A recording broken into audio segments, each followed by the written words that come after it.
बोलिए श्री सद्गुरुदेव भगवान की जय। एक समय देवर्षि नारद जी अपनी बीड़ा बजाते और हरिगुण गाते हुए चले जा रहे हैं। तो चलते चलते शाम होने वाली हुई, तो अंधेरा हो रहा था।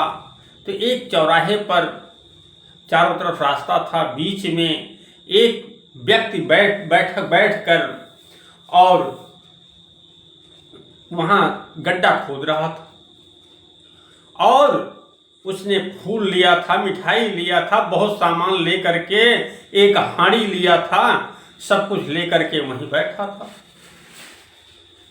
अब नारद जी देखे तो बोले, भैया क्या कर रहे हो? बताओ क्या कर रहे हो? तो कहता है, जाओ महाराज, तुम अपने रास्ते जाओ, हमको टोक दिए, हमारा काम नहीं होगा। अरे बोले, क्या काम नहीं होगा बच्चा? बोले कि हम भूत बैठा रहे हैं, बना रहे हैं, आपने टोक दिया, आप बैठे, बनेगा नहीं। नारद जी ने कहा, ठीक है, अब हम चले जाते हैं, तुम भूत बनाओ। अब नारद जी चले गए और एक जगह छुप गए, छुप कर बैठ जाते हैं। अब वो ओझा जो है करता क्या है, गड्ढा खोदा और वहाँ अगरबत्ती जलाया, कपूर जलाया, सब कुछ जलाकर एक हांडी में मिठाई, पानी, सब कुछ डालकर एक उसी गड्ढे में डालकर उसको ढक कर और चला गया। जब चला गया तो नारद जी से अब रहा नहीं जा रहा है, तो जाते हैं, जल्दी से पहुंचते हैं वहाँ और देखते हैं तो कपूर जल रहा था, नींबू काटा हुआ था, केले का फूल रखा हुआ था, सब कुछ रखा था। अब नारद जी क्या करते हैं, उस गड्ढे को फिर से खोदते हैं। जब गड्ढे को खोदा तो हंडिया की जो मटकी थी उसके ऊपर का ढक्कन जब निकाला तो देखते हैं कि भगवान विष्णु उसी में अपना चक्र, सुदर्शन, शंख लिए घूम रहे हैं छोटे से आकार में।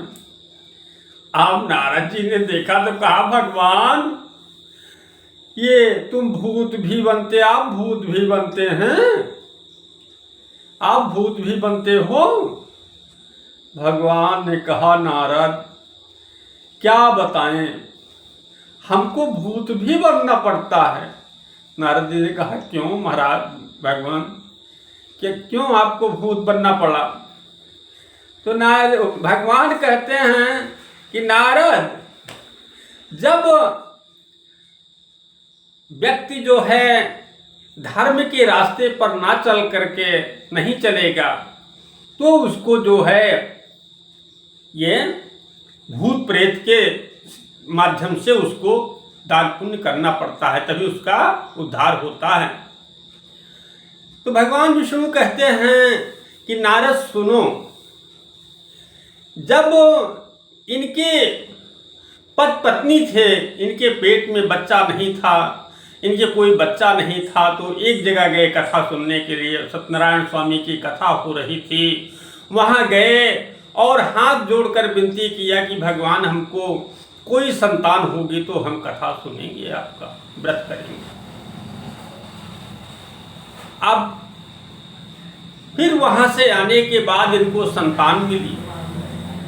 जब संतान मिली, बच्चे का जिस दिन निकासन होता है उस दिन पत्नी ने कहा, स्वामी आप अब बच्चा मिल गया है, अब सत्यनारायण स्वामी की कथा हम दोनों मिल करके सुन ही लें। तो उनके पति कहते हैं कि चलो ठीक है, दिन नहीं चला जाएगा, अभी कुछ बड़ा बच्चा हो जाए, जब इसका मुंडन होगा तब उसके बाद हम लोग कथा सुन लेंगे। अब औरत क्या, जो पति ने कह दिया मान लिया। अब समय बीतता गया, बीतते बीतते अब मुंडन का भी समय आया। जब मुंडन होने लगा हो तो पत्नी ने कहा, स्वामी अब तो कथा सुन नहीं लिया जाए। तो फिर पति बोले कि छोड़ो, अभी समय थोड़ी बीता जा रहा है, अभी तो बच्चे की शादी होगी तो कथा सुन लेंगे। अब फिर समय बीतता गया, सब समय बीतता गया, बच्चे की शादी का भी समय आ गया। शादी का समय आया तो पत्नी कहती है स्वामी अब तो कथा सुन लो।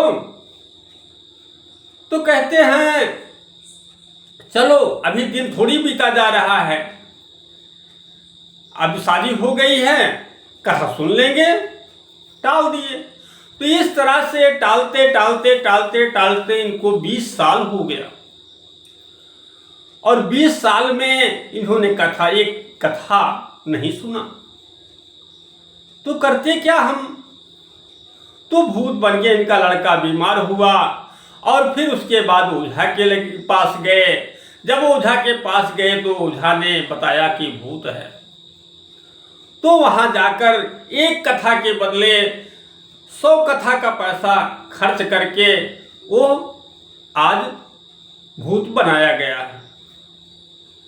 तो नारद जो दान पुण्य नहीं करता है, जो धर्म के रास्ते पर नहीं चलता है, उसके लिए यह काल के रास्ते पर चलना पड़ता है। तो सदगुरु कहते हैं जो आपे आवे अपनी सरनाई तही को राखो प्राण की नाही, भूखा दुखा जो कोई आवे भूख आत्मा जाए न पावे। जो मेरे शरण में सच्चे मन से आता है उसका कल्याण होता है, लेकिन जो हमसे छल करता है वो तो किसी न किसी तरीके से देगा। नारद जी ने कहा हाँ महाराज भगवान सही है, आपने सही कहा।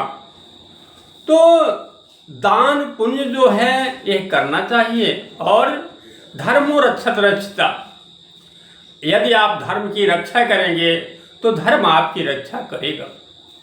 धर्मो रक्षत रक्षिता, धर्म से क्या है, शिव दधीच हरिश्चंद्र नरेशा सहे धर्म हित कूट कलेसा, रंत देव बलि भूख सुजाना सहे धर्म हित संकट नाना, धर्म न दूसर सत्य समाना आगम निगम पुराण बखाना।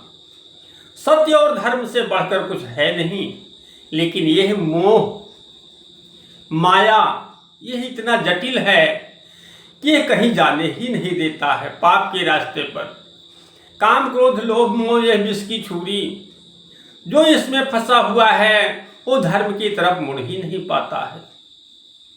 और धर्म के रास्ते में हरि भजन की डगर चल के देखो, इसमें कोई रुकावट नहीं है।